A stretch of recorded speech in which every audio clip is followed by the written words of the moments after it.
Ayo, what's good, y'all? It's Stinger, someone who is not being forced to make these videos and is being fed adequately.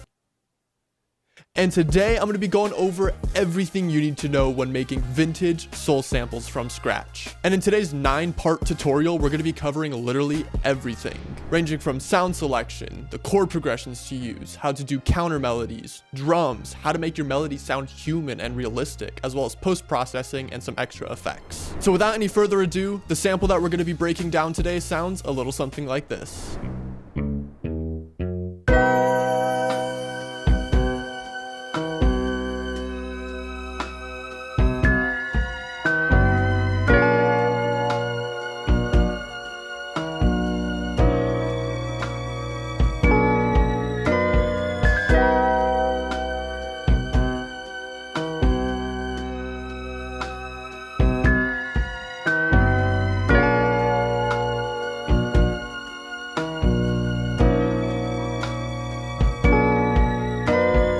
Alright, so let's go over the first part of this tutorial, which is going to be sound selection. And I used a vast array of plugins when making this melody. Though notably, some of my favorite to use when making vintage soul samples are Analog Lab, or anything included in Analog Lab like Piano V3 or Mellotron 5, as well as BBC Symphonic Orchestra, Omnisphere, and Addictive Drums. Though, don't worry if you don't have any of these plugins. I'm going to go over a free alternative that you can use to make an entire soul melody. And that is going to be Spitfire Labs. Some essential components that you're going to need for making these kind of beats are going to be a piano, an electric piano, guitars, bass, drums, stuff like that. And Spitfire Labs has all of that and more. This is not a sponsored video, though I do recommend the plugin to anybody who is making any style of music on a budget, because this VST is 100% free, and the packs included in it are super solid. So that's going to cover sound selection. Let's go into the next part of this tutorial, which is going to be the chord progressions you're going to want to use. For this beat, we're in the scale of D minor, and I'm making use of this super simple chord progression going from the 6 to the 5 of the scale. Now, in terms of what chords you're going to want to play, I recommend making use of 7th chords, 9th chords, as well as transposition. And literally what that means is just moving around the notes in the chord up or down an octave. For instance, all of the chords right here in essence are an A minor chord. So for example, this is just an A minor 7. This is an A minor with some inversions, yet again A minor 7 right here, and then this is just an A add 9 with a sharp 3rd. So that's all you're going to need as far as the chords go. Though, in terms of the bass line, you're going to want to throw down some kind of groovy, funky pattern, and not be afraid to make use of notes that aren't your root note. And if you're feeling stuck on what notes you want to use aside from your root note, just look up at your chords and see what notes you can derive from it. So with that being said, this is what the first part of our melody sounds like.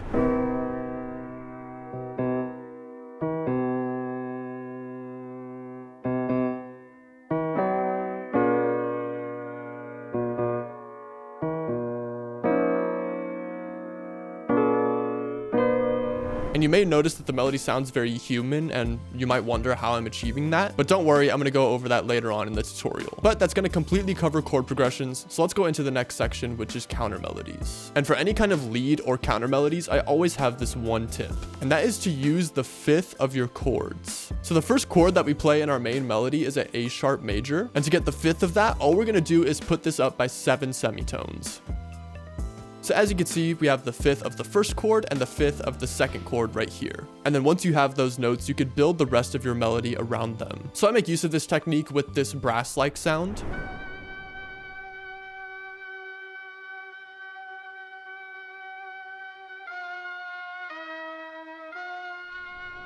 as well as this high violin,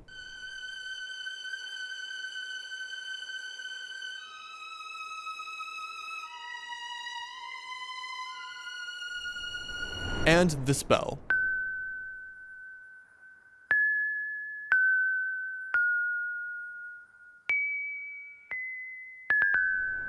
And this melody actually leads perfectly into the next section of this tutorial, which is going to be dissonance. Dissonance in this context is essentially just putting some notes out of key. And this can be achieved in 2 main ways. The first of which is going to be the use of passing notes, like in this melody. And for this, all you're going to do is take a note that is in your scale. And while playing a quick rhythm, you're going to want to throw down another note directly underneath it, but make sure it is out of the scale. And then another way you can make use of that is just with diminished chords. And I'll just draw one right here as an example. So when you have a basic triad and you want to turn it into a diminished chord, all you're going to do is highlight the top 2 notes, or the 3rd and the 5th, and put them down by 1 semitone. So that's going to cover dissonance. Now we're going to go into the next section of this tutorial, which is going to be layering. And all you're going to do for layering is either copy over your original chords from your main melody, or make new chords in the original chord progression. And that's exactly what I did right here with this guitar. With this section, there's not really much to go over, but layering is important if you want a nice full sound in your melody.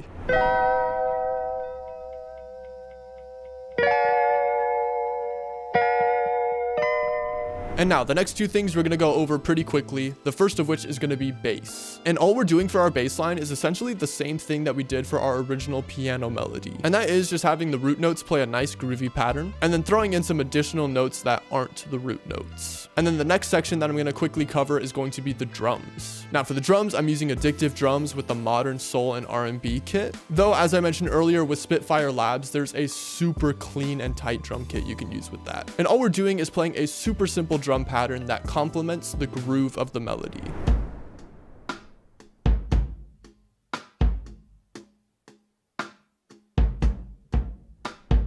Alright, so now that we've covered all the actual sections of the melody and the process to build the melody, let's go over some things that are going to really spice up your loops and take them to the next level. The first of which is going to be humanization, and you can achieve this with 2 complementary methods. The first of which is going to be using the humanization tool, and to get that, all we're going to do is go over to this arrow on the left, click it, go to tools, and then go all the way to the right to humanize. Essentially what this does is it's going to offset the start of the chords, randomize the duration of the notes, and if you want to, randomize the velocity of the notes as well. Though for randomizing the velocity, instead of using the humanization tool, I like to use the second method that we talked about, and that's going to be the randomizer. So all we're going to do is select our entire pattern and then hit Alt-R. That's going to bring up the randomizer, and in the levels, you can just randomize the velocity. So this is what the melody sounds like with absolutely 0 humanization.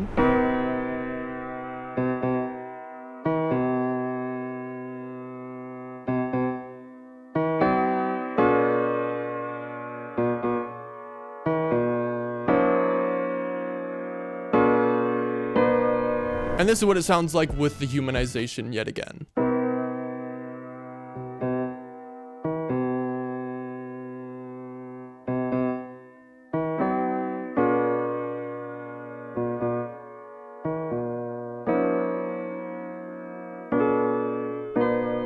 The humanization just makes it so much more soulful and less devoid of emotion. And I humanized quite literally every single aspect of our melody. So now that we've covered humanization, let's go into the next section, which is going to be post-processing. And for this, I'm only using 2 effects. The first of which is going to be sketch cassette. And this is just to give our entire melody that nice vintage warm mix. And I have it on the type 1 preset on the master cassette. And then the second effect that I recommend throwing down is going to be some kind of pitcher for detuning. Now, not only do I have this up by 1 semitone, but I also have the entire melody pitched up by 50 cents.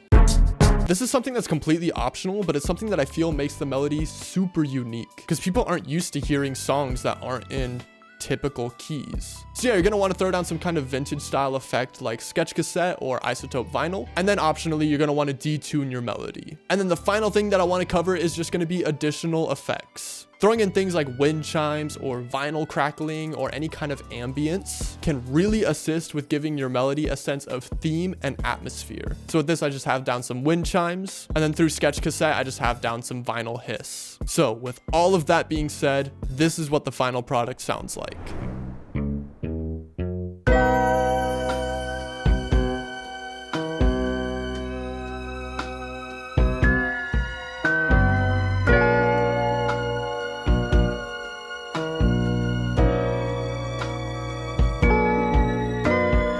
So yeah, with that being said, that is going to completely cover how to make vintage soul samples from scratch. I really hope you learned something new with this tutorial. I know it was super information heavy, so if you have any questions, please feel free to throw them in the comments down below and I'll do my best to answer them. Also, consider checking out my Patreon where I post the FLPs to all of my beats in all of my videos, including this one. So if you wanted to study anything like the chord progression, the counter melodies, the mixing, all of that kind of stuff, it's right at your fingertips. And finally, consider subscribing as I post one tutorial a week and anywhere from 1 to 2 sound kits a month.